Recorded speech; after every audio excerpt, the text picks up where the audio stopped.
Hey there, everyone. My name is Ryan Schewel. Welcome to my channel. I talk about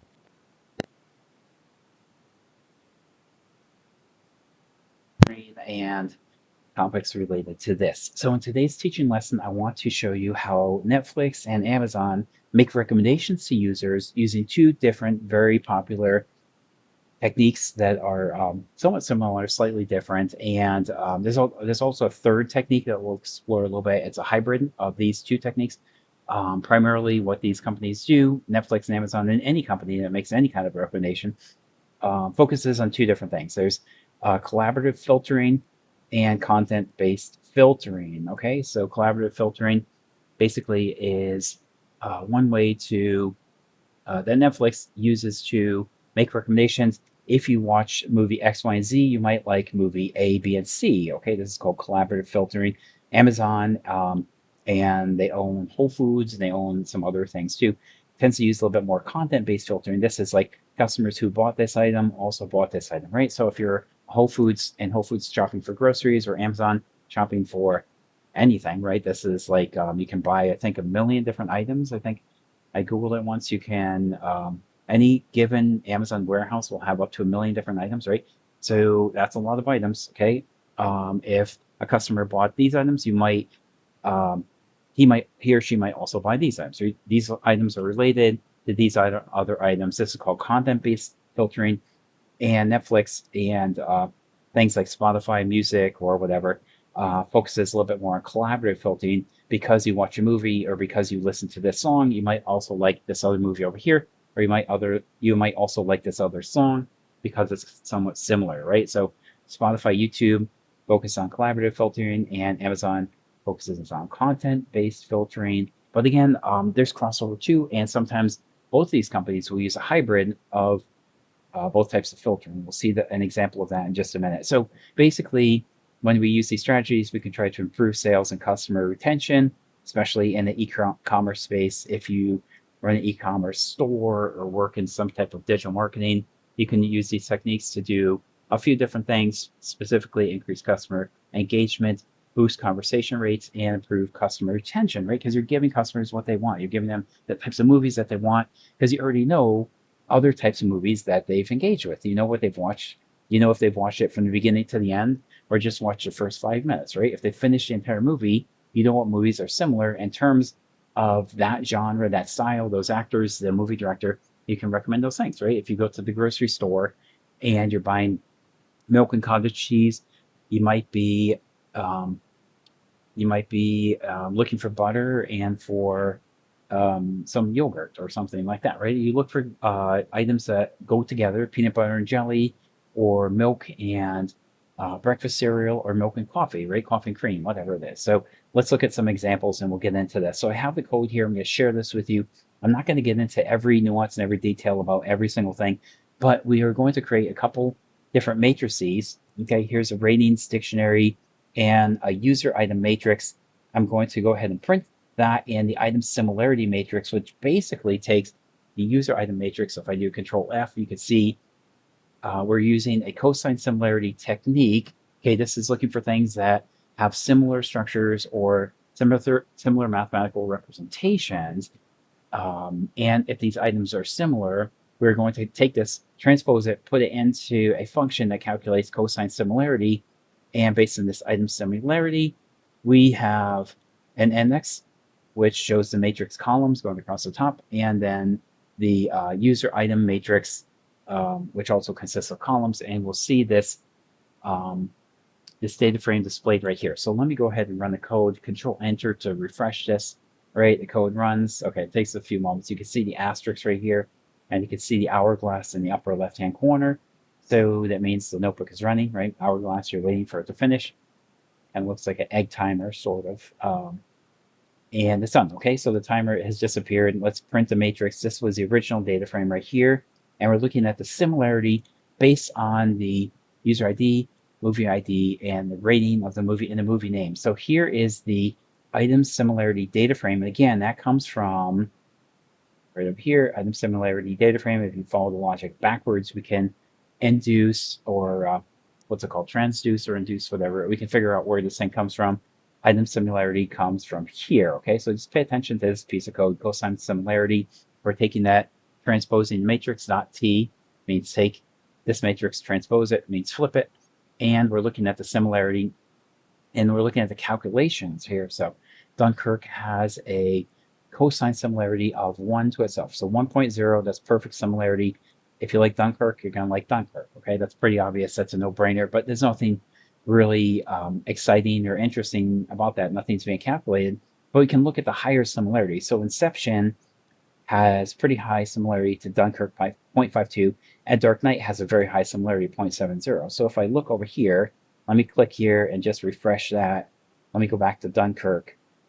So Dunkirk, we can see the Dark Knight and Inception, right? So here's Inception 0.52, Dark Knight 0.70, Interstellar got 0, right? So it's getting filtered out. All we see is these two here, Dark Knight and Inception, when I pick Dunkirk. If I pick Inception, that has a high similarity to what? The Dark Knight and 0.54. So we'll see Interstellar and Dark Knight if this works. For Inception, okay, and Dark Knight Interstellar, just like I said, okay? So those have the highest similarities. You can see 0.54, 0.74.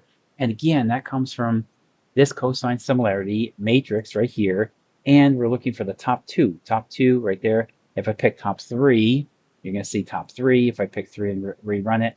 But that doesn't really help us that much because it's just showing us everything, right? So if I could pick, what was that last one?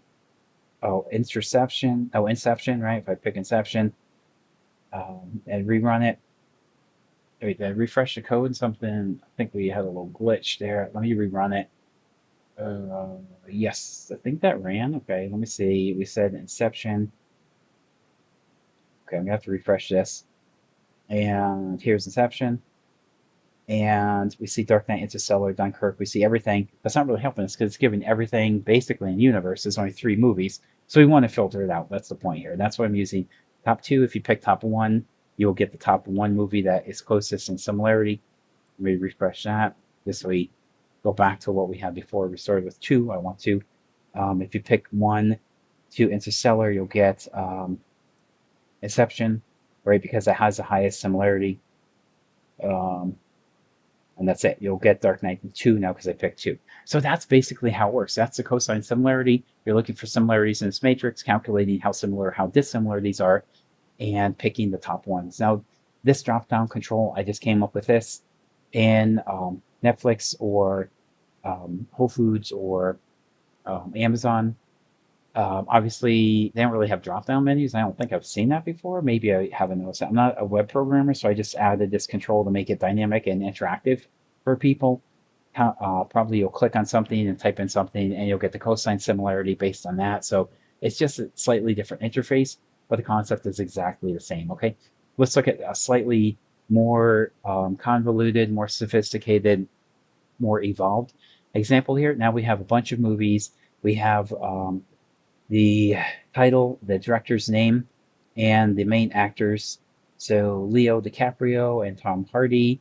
Here's Dark Knight. We have Christian Bale and Heath Ledger and so on and so forth, right? So we have the movie name, we have the director, and we have the main actors. And we're going to see, based on all of these combinations, which movies have the most cosine similarity and which are going to be recommended to us, okay?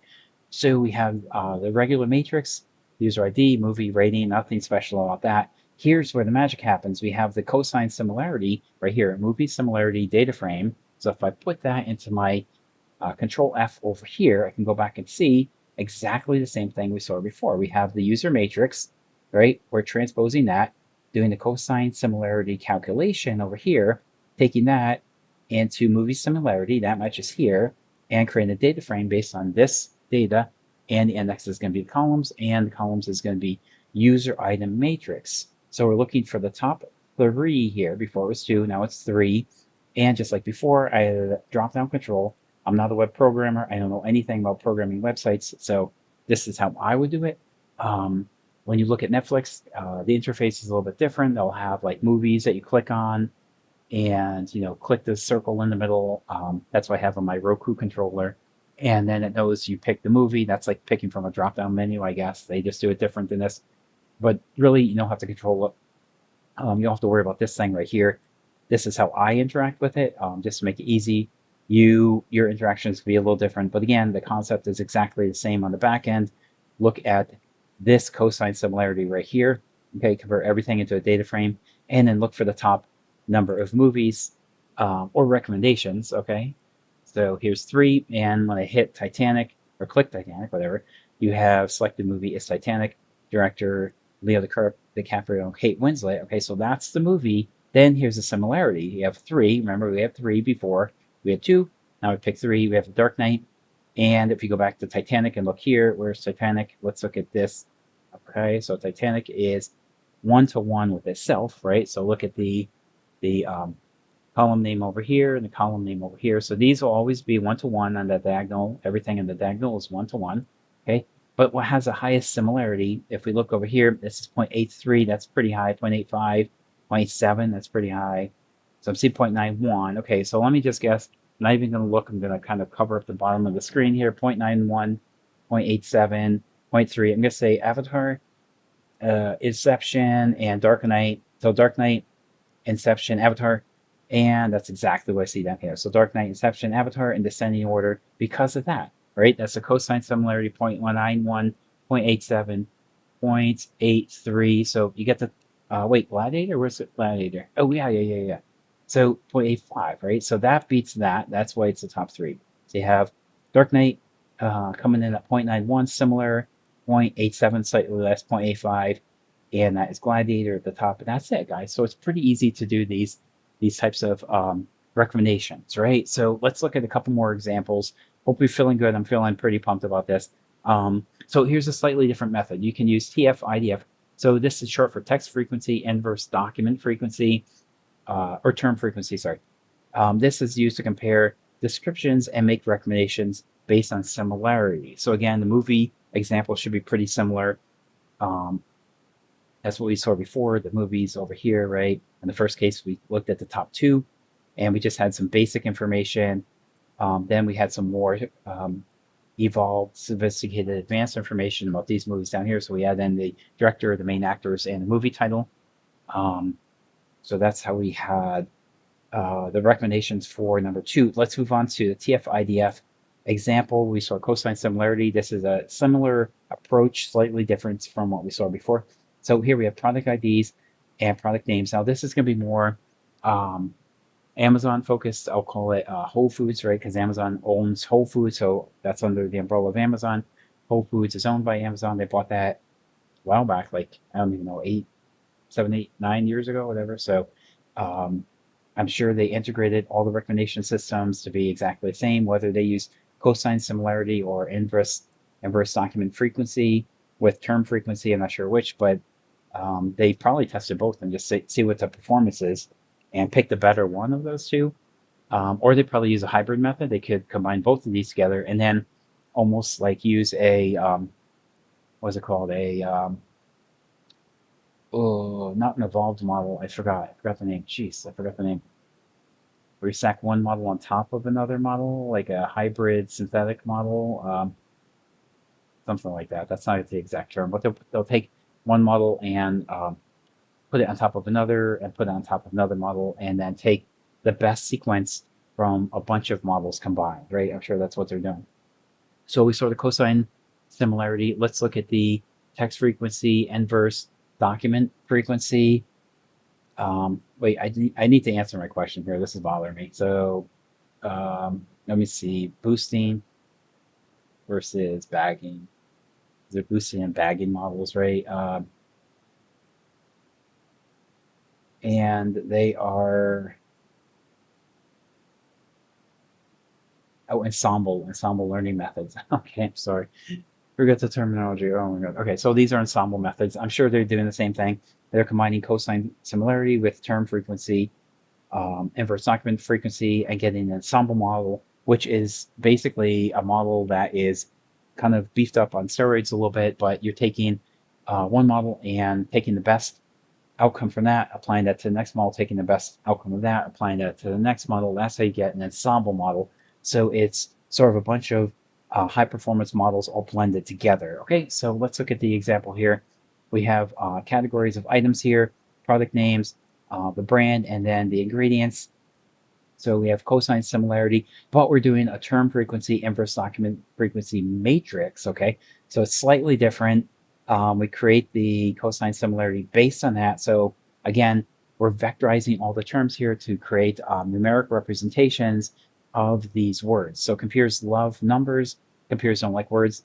Computer doesn't even know what the category, a brand, or ingredients are, right? But we do. Once we take this word and this word and this word and vectorize it, convert those into mathematical representations of these English words, we can feed that into a model, and it's going to send us some output, and we can make some recommendations based on that, right? So we have the cosine similarity, a term frequency, inverse document frequency.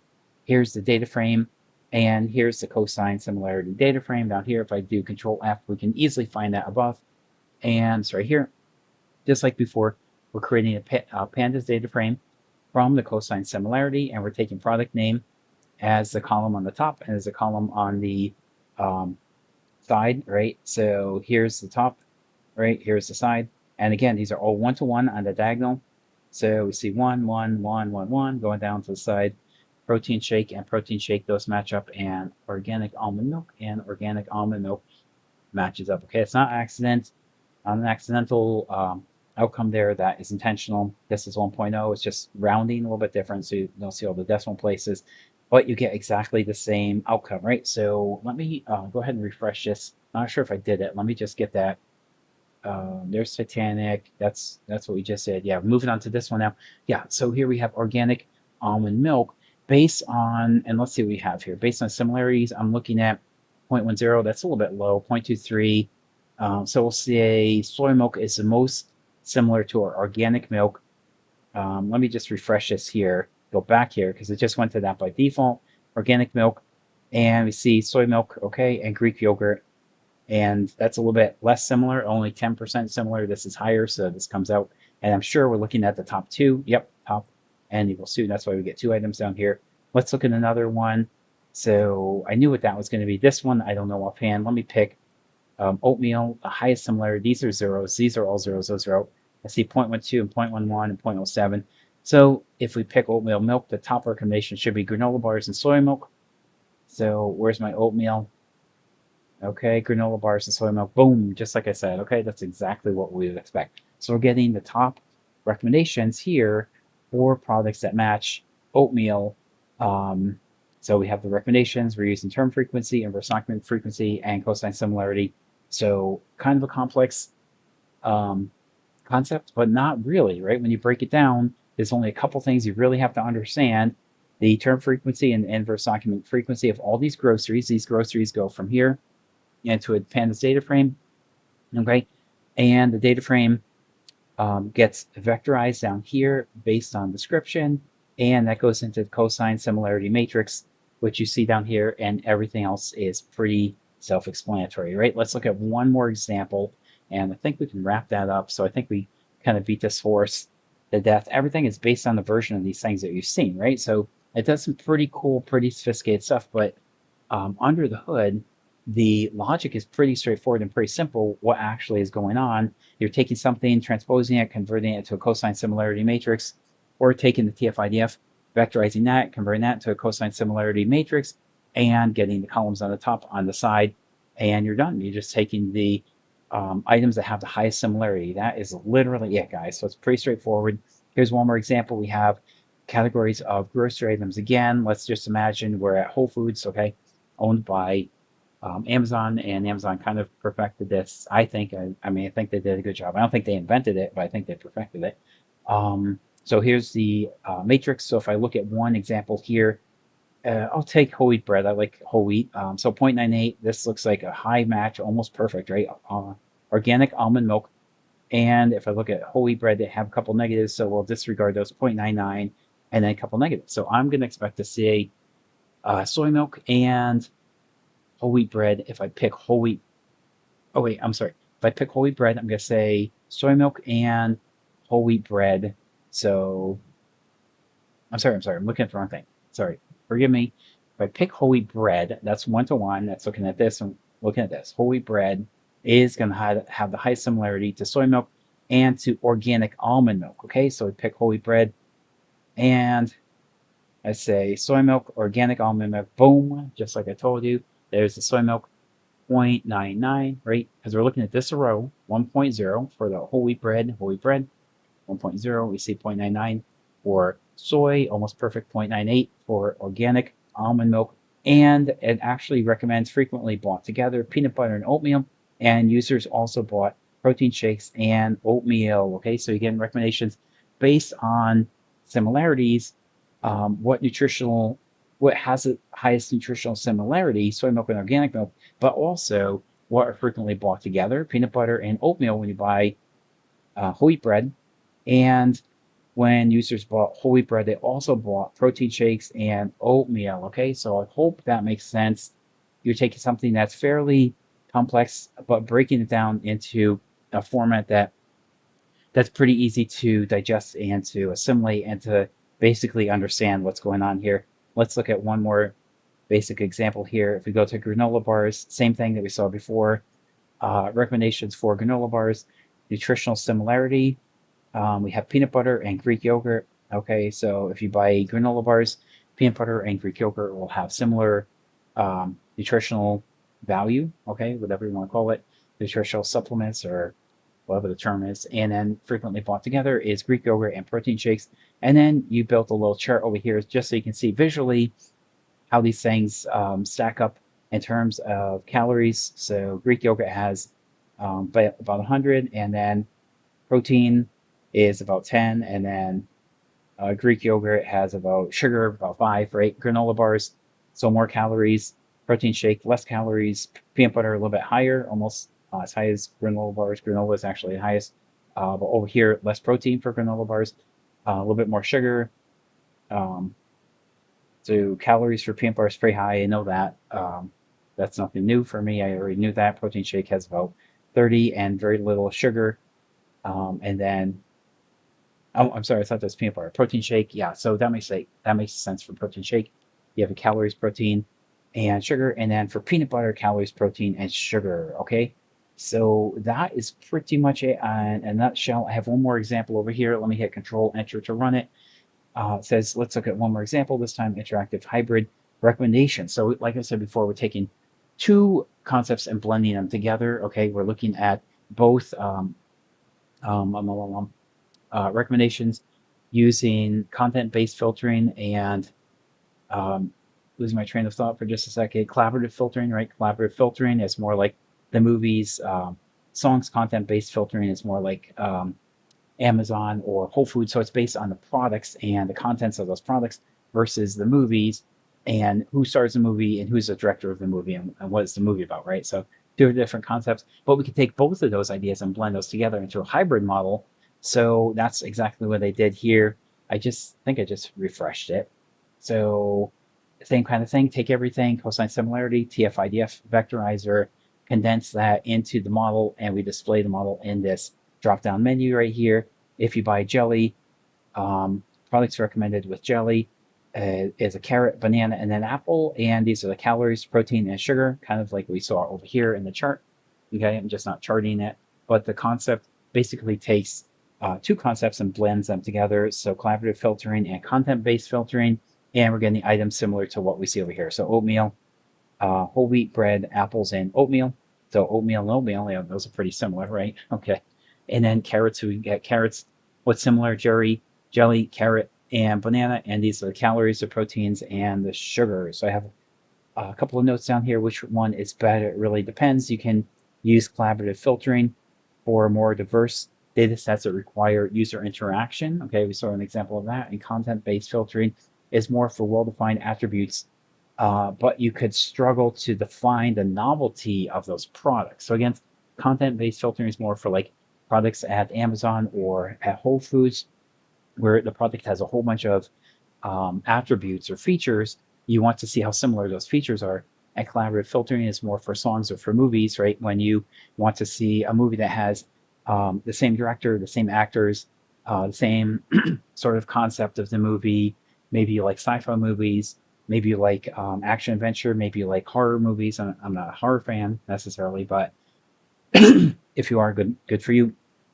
But if you want to see similar genres or similar actors or similar movie directors, that would be collaborative filtering. Content-based filtering is more for products, and the features or the attributes or the properties of those products. Okay, so hopefully that makes sense.